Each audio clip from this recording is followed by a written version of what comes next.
Okay, hi, this is Catherine. Welcome to Tech Tuesday Intro to Android. Let's see.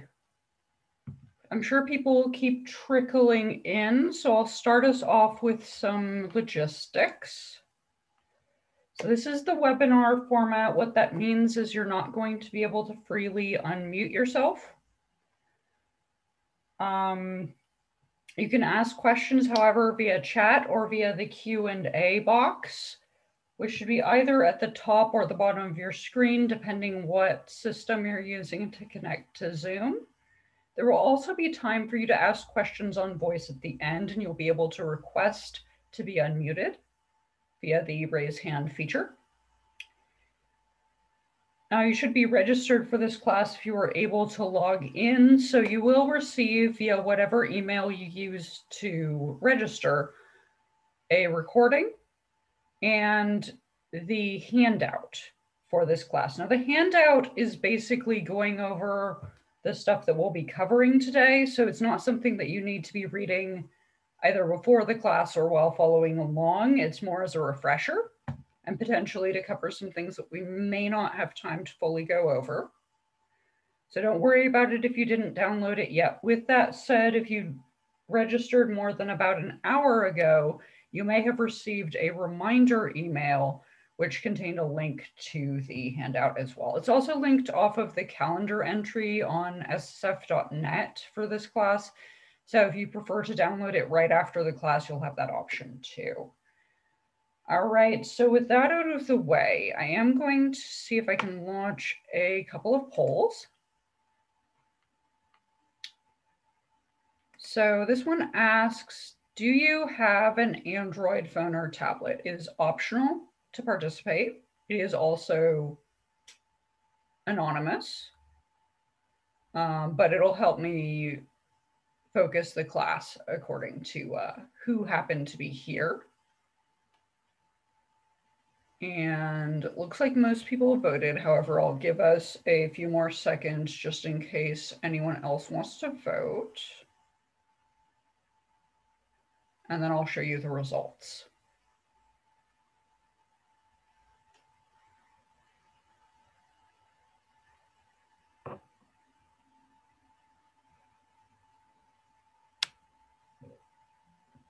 Pardon me. Okay, I guess I'll show that. So it looks like most of you have an Android phone and or tablet. And there's something in the chat, so I will take a look at that. I'm going to try to address questions as we go along. However, because I am trying to manage two devices, I may miss something. So Martha says that there was a third option of an Android camera. Yeah, there are other types of Android devices, and I will be talking about that a little bit, but today we'll be talking mostly about what you can do with an Android phone or an Android tablet. Technically, you can run Android on almost any kind of, smart device. And so it's used for some kinds of embedded devices and stuff. So you might not be thinking, oh, this is Android, but it is. But yeah, you're right. There are other types of Android devices that you might own. Okay, so I'll close out of that and we'll see if we can do the other poll, which is about how comfortable you feel using your smartphone or tablet. Again, this is anonymous and is also optional. Because sometimes for these types of classes, we get all people who are total pros, and sometimes we get a lot of people who are feeling like not as sure of their abilities.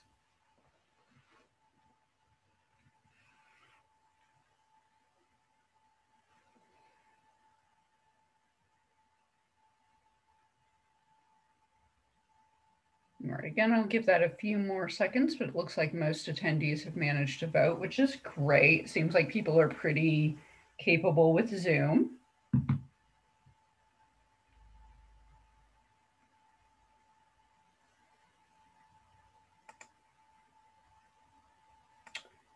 All right, so as you should be able to see at this point, we've got a mix of results. Some folks who are pretty confident with their device, but not, I know everything, I don't really need this class at all. and some folks who are not quite as confident. So I will go over some of the more basic introductory level stuff as a result, and it might be that even if you feel pretty confident, you learn something from that. But if you have more advanced questions, you can certainly ask those as well. Or if I say something that you really don't follow, that's fine too. Okay, so moving along, I will gotta open the chat and close it to make that go away. So I will be sharing these links in the chat at the end. But we've been asked during our events to share links for information where people can find COVID-19 tests and vaccination in San Mateo County. The brief version, and in San Francisco County, the brief version is that if you have a healthcare provider, you can go through them. If you do not, or if you're on Medi-Cal, you should probably be going through your city or county. But there's more and more options, and more of us should be eligible as time goes on. Okay, so I'm going to stop sharing on this screen, and then I will share on my phone so that you can see what I'm doing. All right, you should be able to see that. So this is what my phone looks like. This is an Android phone running, I believe, Android 6. So not the most recent version. It's also a lower end Samsung Galaxy type phone. So not the flagship. So the first thing to be aware of with Android is that both its strength and its weakness is the sheer variety of devices available and of custom versions of Android to suit said devices. Google, which makes Android, is, they permit device manufacturers to really heavily customize things to their own liking, which, let's see if we can hide this. There we go. Nope, can't hide that. Okay. Which means that, you can get special features that you wouldn't find on another device, but it might also mean that you're missing some features that could be found on other devices. So it also does mean that the price range, for if anyone's considering switching over from iPhone, if that's why you're here, the price range is really, really wide. Some of the cheap ones are not that great, but oftentimes you can find a mid-range one that will be perfectly decent that is cheaper than the newer iPhones. You can also find really expensive ones if you have the need for the features that they offer. So what we're looking at right now is the home screen. Your device might have a button at the bottom of the screen or below the bottom of the screen, which is the home button. And if you click it, it goes here. And swiping from side to side, I get multiple pages of it, right? With a selection of apps that I've placed. Now you can have apps that aren't on this screen, which is what the apps button at the bottom is for. But the bar at the bottom with the 4 icons that don't change from screen to screen, that is a feature available on some, but not all Android devices, probably on most, to be honest, of the phones and tablets. And you can customize what icons are there. So I would put things that you use a lot in that area. If I hold down, and you won't be able to see me doing this because it doesn't track where my finger is, unfortunately, but if I hold down in an empty spot in the screen, it gets to an image that looks like this, where it has the different pages of the home screen visible and the option to add an additional one. That's what the screen with the big plus in the middle is. So I can actually reorder them if I drag them around. Or if I were to drag it to the top, it would vanish. This page would vanish. This is also where you can add widgets, which are these, like, for instance, this bar that has the Google icon on it, the horizontal bar with the little microphone and the Google icon. That's a Google search widget. Let's see if I have any other widgets visible. Oh, I don't think I do currently. So I can click on this widget button, or tap rather, at the bottom of the screen. And widgets are basically a piece of an app, which, by the way, app, if anyone's not familiar, just stands for application. And so it's the same thing as a program or a piece of software. It's just a cutesy name that's used for the apps that you find on phones and tablets. But it's increasingly used for Windows programs as well, so kind of just the new parlance. Anyway, so it's a piece of an app where you can see some of the content without opening it up full screen. So there's one for the Messages app. You can have one for the Maps app, one for RB Digital, say if you're playing some audio, a weather one where it displays the temperature and the time in a little tiny bit. So let's put that one, for example. So I can select a couple of them. So touch and hold the widget to move it, and then I can, okay, I'll put it there. And it says, all right, we think you're in Redwood City and that the temperature is 55 degrees Fahrenheit. But I bet I can tap it and make different things happen with that as well. Yeah, it'll open up the full weather app, and then you can adjust the settings from there. So to get out of there, I hit the back button, which I'm fortunate enough to have a physical one. You may not have that though. Let's see what else. So another thing you can do is if you hold down on a specific app, and here I was holding down on the Play Store app, it opens up this, it starts wiggling things a little bit, and it opens up this menu where you can disable or find information about the app. And then you can also, hold on, you can also move the app around, and even to another page if you hold it at the edge. Some of the apps, not that one, but some of the apps will have the option to uninstall instead of disable. What that means is the ones that have the option to uninstall, they're apps that you or someone else that was helping you with your device installed afterwards, like after acquiring the device. The ones that you can't uninstall probably came standard, and it would be, it's technically possible to uninstall them, but it's a big pain and kind of an advanced technique. So we won't be going into that unless anyone really has burning questions, all right?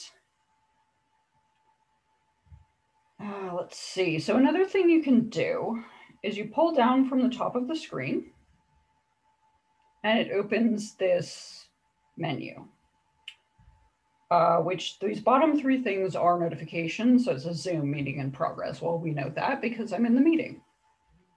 And then it has a Samsung account one, a screenshot one. I will banish those. And then at the top, you can see there's a few settings.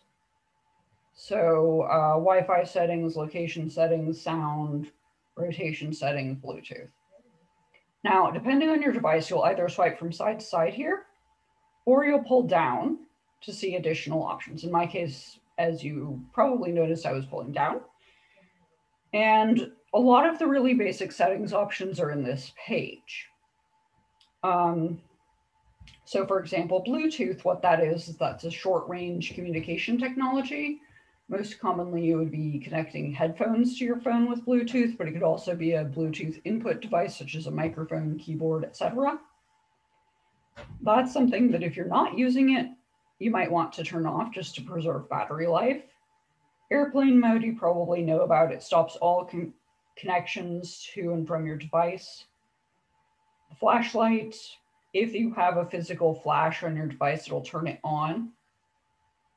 Mobile data is using the internet when not connected to Wi-Fi. I would check, before you use this extensively, I would check to see if you have a lot of mobile data on your cell phone plan, or if you don't have very much. And if you have a tablet instead of a smartphone, you may not have mobile data available, depending on whether your tablet supports a SIM card or other cell phone type connection, and whether your tablet has a smartphone plan, if that makes sense. Power saving is self-explanatory. It slows down the phone a little bit to make the battery last longer.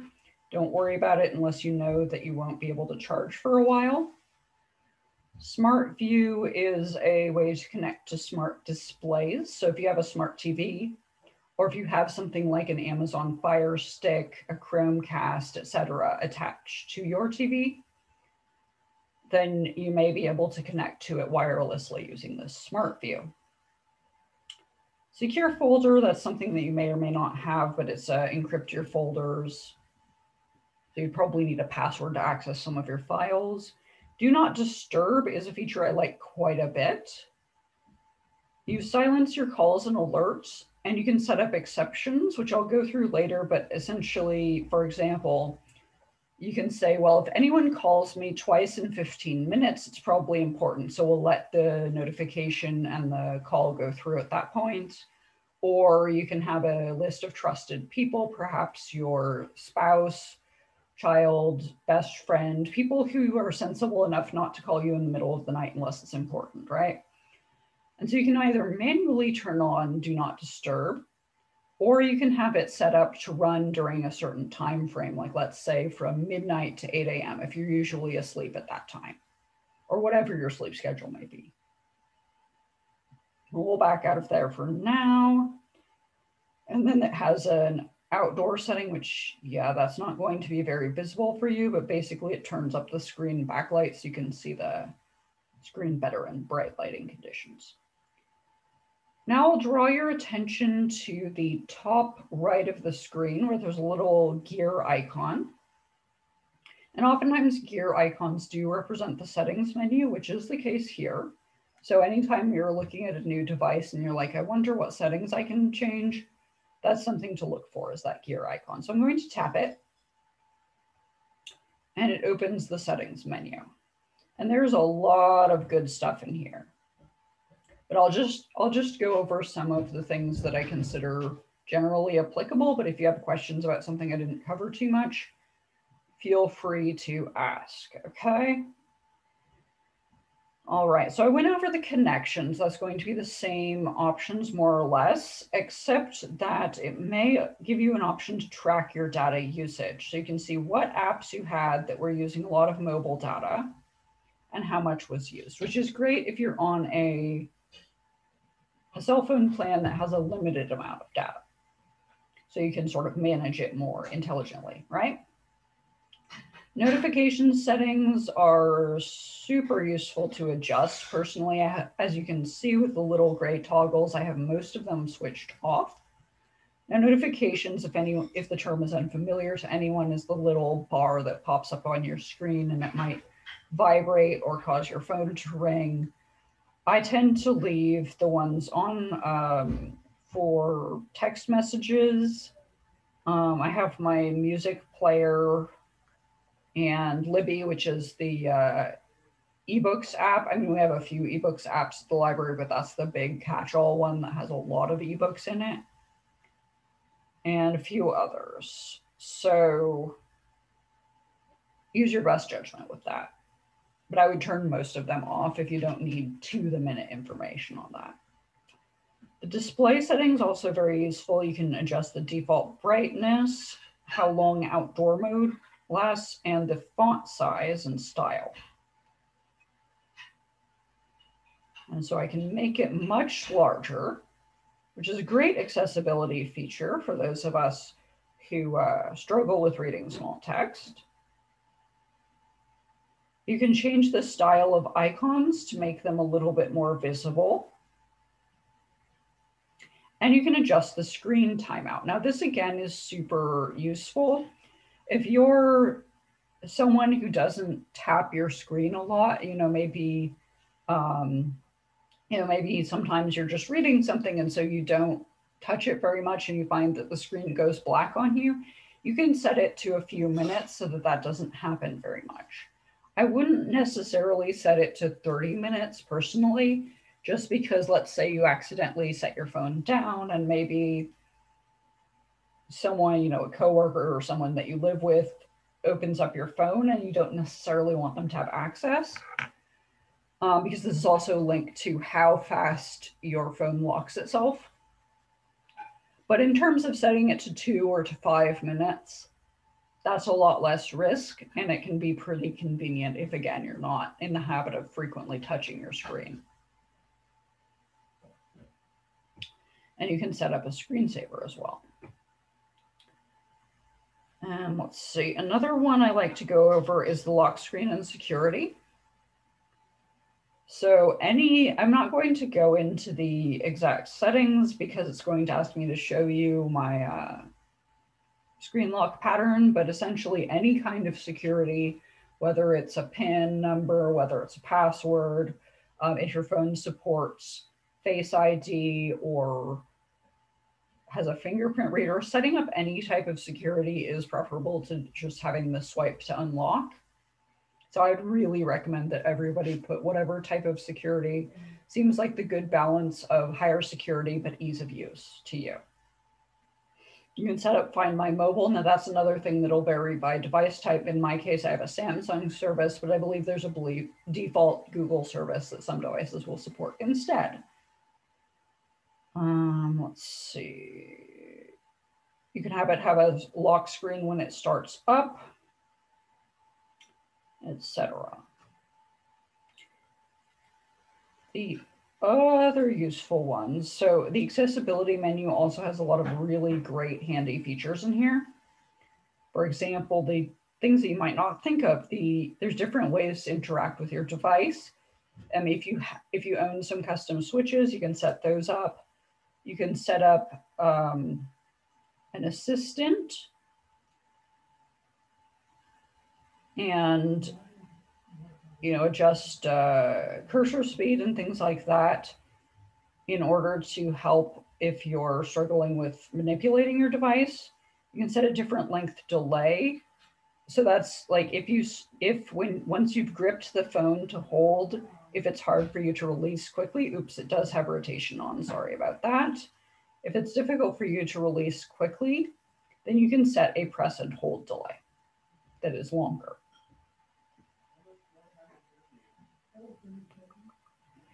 There's also vision and hearing options. So again, you can set up a voice assistant so that it reads off some or all of the contents of the screen for you. There's an option, it's grayed out here, so it might be difficult to see, but you can speak your passwords instead of inputting them with the touch screen. You can have a high contrast keyboard, fonts, etc.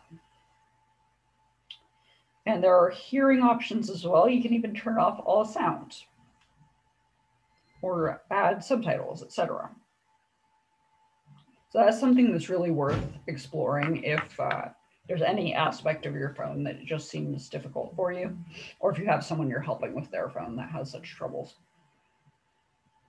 Let's see, general management on mine. This will be in different menus in my experience on different types of devices, but it has language and input settings. So if any of you read and or write different languages, you can have different input languages. So in my case, I have an English one, Japanese, and French set up, but it has quite a few, if you click into that you can add. So here it has a few that are already downloaded. I think it kind of downloaded ones that were popular in my region. But the list is very, very long, so there's a decent chance that any language you might be able to read or write is in there.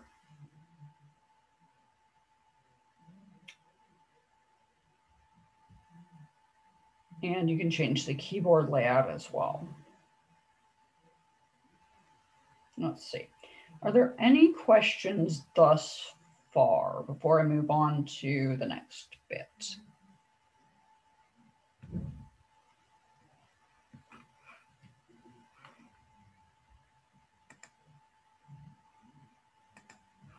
Right. Okay, so there's no questions right now. Of course, you can always add some later. So we'll I'll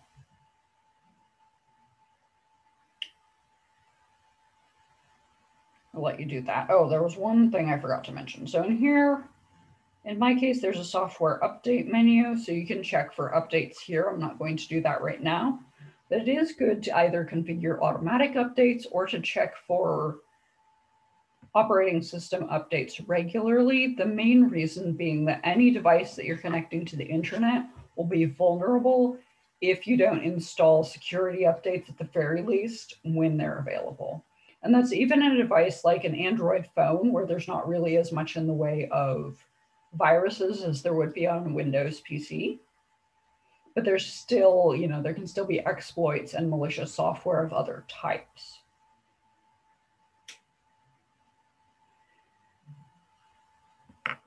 The other part that I like to cover is how to add additional apps. So on most Android devices will have the Play Store available, well, most Android tablets and phones, that is. If you are on a Kindle device, it will not have the Play Store available. The other phones the phones that don't rather are some of the more recent, I think Huawei ones, do not have the Google Play Store. If you have a Samsung phone, there might additionally be a Samsung store, and depending on other manufacturers may offer such things as well. But if you have the Google Play Store available, it does have the biggest variety of apps, so I would go there first when looking for new apps.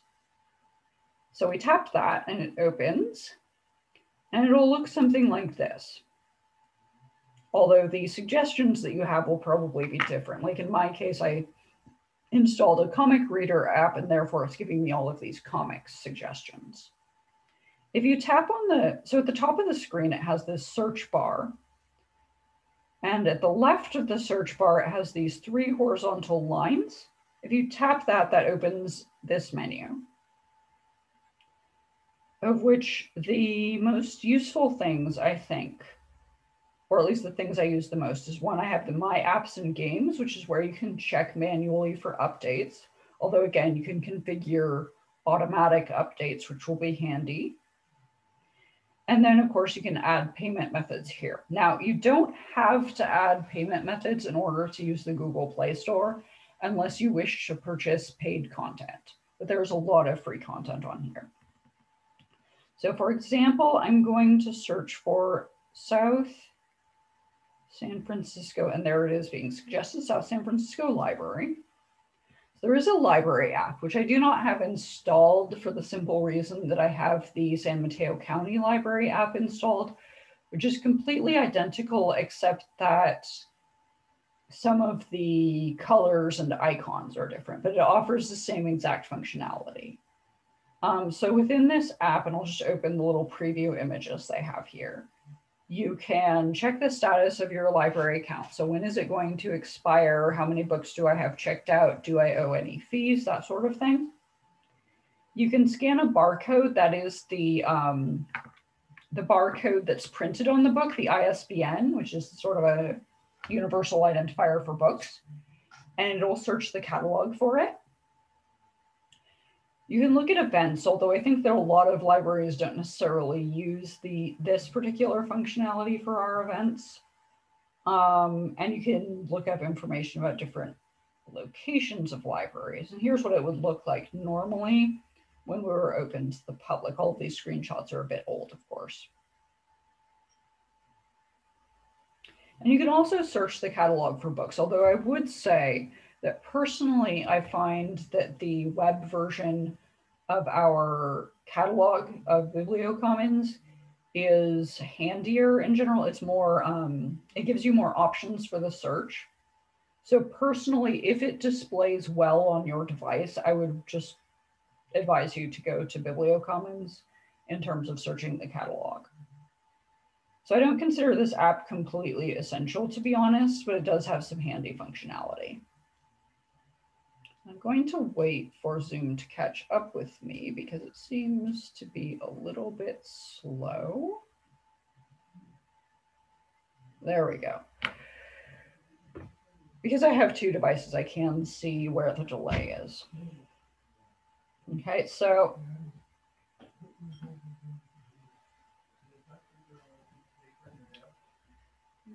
I'm going to hit back, and it'll also have these suggested categories. So you can look at top apps, kids apps. You hit categories, it has different sorts of apps that you can go through. So if you don't know the name or specific function of the app you're looking for, it might be worth just playing around with this, seeing if anything pops out at you. At the bottom, you might be able to see it also says games, movies, and I think TV is what's being cut off there, and books. So you can buy ebooks through here. And there's a separate section for games. Let's pull up a different app. And so I can show you a few things. Okay, so at the top here, it has the name of the app.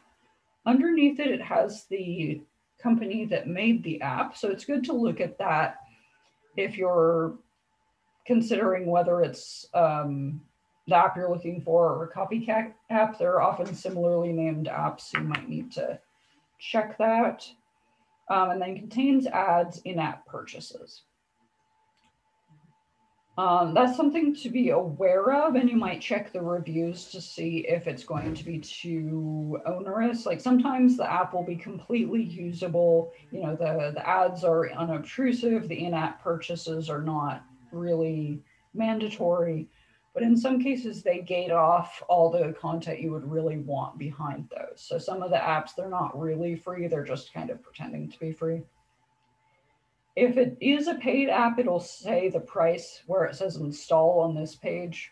But in this case, this is a free app. And then I would look at the reviews. So below where it says contains ads and in-app purchases, there's a link with a star rating and a number of reviews. The most important things to look at here would just to see if there's any common complaints in the recent reviews. If the overall rating is below about 3, that's also suspicious, or if the number of reviews is very small, say it has only 100 reviews, then it's probably been added very recently to the App Store now, or to the Play Store. It's not necessarily a bad app, but it's not very well tested by the general public. One thing to be aware of is that sometimes not all apps will be visible on your device, because Google allows manufacturers or programmers of apps to say, well, I don't think that this app will run well on such and so type of phone, generally speaking, lower end or older phones. And so therefore, I'm not going to let people install it, so I don't have to provide support to people with that type of a phone. So, which is kind of unfortunate, but it might be saving you from a bad experience with that app anyway. So it is what it is to a certain degree. Other library apps, and these will be listed on your handout, but other libraries apps that we have Canopy, which is a video app. So with your library card, you can watch 10 videos a month or unlimited kids content. And for kids, they have short little videos. They have a TV series, all sorts of things. It particularly excels in terms of independent films, classic films, documentaries, and kids content. So if none of that interests you, it may or may not be worth it, but you know, it's free, so you might as well take a look, I suppose. And you will need just your library card number, the name of your library, that's the one that your card is affiliated with. Even if, let's say, if you go to South San Francisco Library most frequently, but you live in Daly City and so your card says Daly City Library on it, you would put Daly City for your library on there. Otherwise, the registration process might hit some hiccups. And you will need an email address, of course. But if you signed up for this class, you have one, so I'm not worried about that. And this is available to all Peninsula Library System library card holders, right?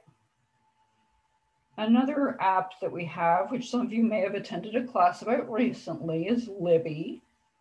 Now, Libby is our main ebook app. It's, again, available to the entirety of the Peninsula Library System. And it's used by a lot of other libraries, too. And you can add multiple cards. Let's say if you had a Santa Clara County card as well, then you can add that in the same app. Or if you share your device with your spouse or your child or your roommate, you can add their cards into your account as well. Let's see, and you can now access magazines through this too. So that was the big change in, what was it? Last month, I think it was, the change went into effect. That was the big change, was they added the magazines in here that used to be on RB Digital. I believe they're still on RB Digital, but eventually RB Digital will be phased out for every library that only was getting magazines through there. In the case of South San Francisco, so if your card says South San Francisco on it, We do have video content through RB Digital, so you may need to keep using that if you are watching Acorn TV or Pongalo or create courses through there. But otherwise, you can just get rid of the RB Digital app if you've been using it just for magazines at this point. Oh yeah, the one thing I missed is back in the settings menu, there's an application section, which lets you control individually the access that applications have to your to various permissions and notifications, as well as which storage they use. So if you have a micro SD card, which some Android devices support, then you can sometimes have at least the app data, or in some cases, the entire app installed into that, and thereby save space on your internal storage. So here I can set what my location, okay, so it just asked for location permissions, but I can toggle that off here if I want.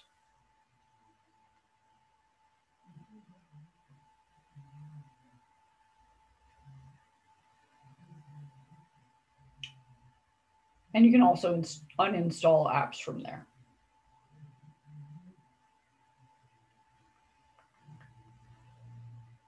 Okay, I think that about does it for my planned material.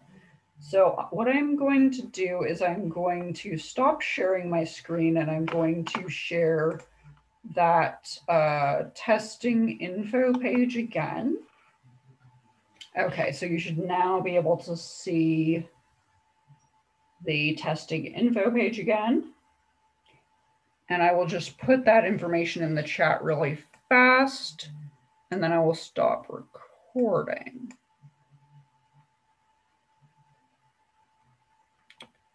Or actually, why don't I do that after I stop recording? All right. So thank you for coming. Stick around if you'd like to ask some questions.